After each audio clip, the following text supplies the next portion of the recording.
Wagwan, c'est Yes Indeed, on se retrouve pour le 23e biais de l'année, à savoir le premier biais de juin 2026. C'est parti, let's go. Cette semaine, on a pas mal d'annonces économiques et on va décortiquer ça dans quelques secondes. Ce lundi, à l'heure où je tourne cette vidéo, on a des annonces économiques, c'est vraiment pas le plus important, il faudra noter les horaires quand même pour pas se faire surprendre par le price action. Le mardi, également la même consigne.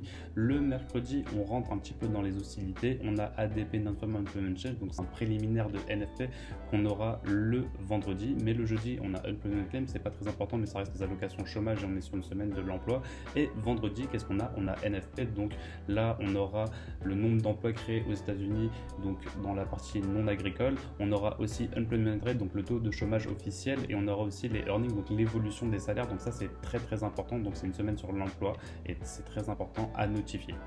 À noter et à souligner pour cette narrative, les indices US ils continuent d'enchaîner les ATH, on en a encore fait la semaine dernière, on n'est pas à l'abri d'en faire cette semaine. On entame maintenant un nouveau mois, donc qui dit nouveau mois dit une nouvelle AMD, accumulation, manipulation, distribution, un classique, le Power of Free, pouvoir des 3. Et cette semaine, on va aussi surveiller le DXY et les taux d'intérêt, parce que si le dollar il monte et les taux continuent à monter, ça peut commencer à mettre la pression sur le Nasdaq et on ira voir ça du côté technique du price action.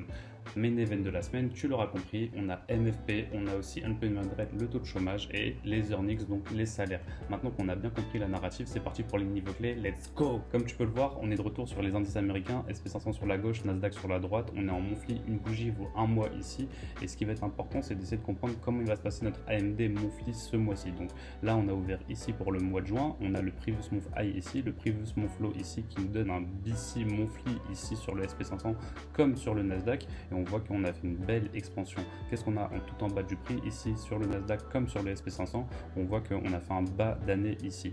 Maintenant que ça c'est dit sur les New Week Open Gap, on prend du recul, on retrouve bien ici le bas de l'année et on voit maintenant en daily, qu'est-ce qu'on va voir? On va voir que si on prend un petit peu de recul, que ce soit sur le SP500 comme sur le Nasdaq, ici dans ce bas d'année, je peux tracer une standard deviation. Cette standard deviation, elle me permet d'avoir des niveaux clés qui sont au-dessus du prix. On n'a pas d'antériorité ici et on va se servir de ces niveaux clés. On voit que la semaine dernière, on a atteint la 3e standard deviation et on n'est pas à l'abri ici d'atteindre la 3.5 standard deviation, voire pourquoi pas aller jusqu'à la 4e. En tout cas, entre la 3.5 et la 4e standard deviation, ici, qu'est-ce qu'on a? On a la fin d'un mouvement, donc on aurait peut-être la fin d'un mouvement haussier avant d'avoir un déclin. Donc moi ici, ce que je m'attends à avoir cette semaine, c'est un price action plutôt haussier pour venir chercher cette 3e.5 standard deviation et à partir de là, pourquoi pas un retracement dans les anciens 5 New Week Opening Gap en passant bien sûr par celui qu'on a eu cette semaine. Maintenant, on va zoomer à l'intérieur de ça.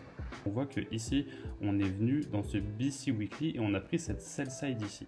Quand on a pris cette sell side ici, déjà je vais te la montrer en weekly pour que tu vois bien ce BC Weekly et maintenant on va revenir en daily. Quand on a pris cette sell side ici daily, qu'est-ce qu'on a fait? On est venu et on a cassé la structure au-dessus de ce haut, cet ancien ATH. Qu'est-ce qu'on a fait à ce moment-là? On a ouvert un déséquilibre accompagné d'un volume imbalance et on a repricé la semaine dernière, donc jeudi dernier, à l'intérieur de ça. Et qu'est-ce qu'on fait à ce moment-là? On valide un modèle 2022. Et ici, à l'intérieur, je prends cette première bougie et j'en fais une standard deviation parce que si je viens ici en 4 heures, qu'est-ce que je vois? Je vois que j'ai une belle structure qui a été cassée ici. Et à l'intérieur de cette structure qui a été cassée ici, qu'est-ce que j'ai? J'ai un fair value gap à haute probabilité. Ce fair value gap, il est où? Il est simplement ici. Je vous l'ai montré la semaine dernière. Et ce fair value gap, il a envoyé le prix à la hausse. On est venu chercher la 2e standard deviation puis la 2.5 ici et maintenant pourquoi pas finir le job où ça, finir le job ici à la 3.5 et 4e standard deviation depuis cette manipulation. Et on voit que cette standard deviation daily ici ou 4 heures que je viens de te montrer correspond à cette standard deviation que je t'ai montré en début de vidéo. Donc cette semaine concrètement je m'attends à avoir un price action plutôt haussier depuis ce New Week Opening Gap et une fois qu'on aura atteint cette zone, pourquoi pas avoir un déclin dans le previous month high, par exemple l'ancien New Week, enfin cette New Week Opening Gap de cette semaine et ces anciens New Week Opening Gap. Donc tout ça, ça va m'intéresser, ce dealing range. Je m'attends plutôt à avoir un buy to sell cette semaine. Donc maintenant qu'on a bien vu les niveaux d'intérêt qui m'intéressent cette semaine, tu pourras noter ici dans la marge qu'il y a tous les niveaux qui m'intéressent cette semaine et plus particulièrement ce New Week Opening Gap ainsi que ce Previous Month High actuellement.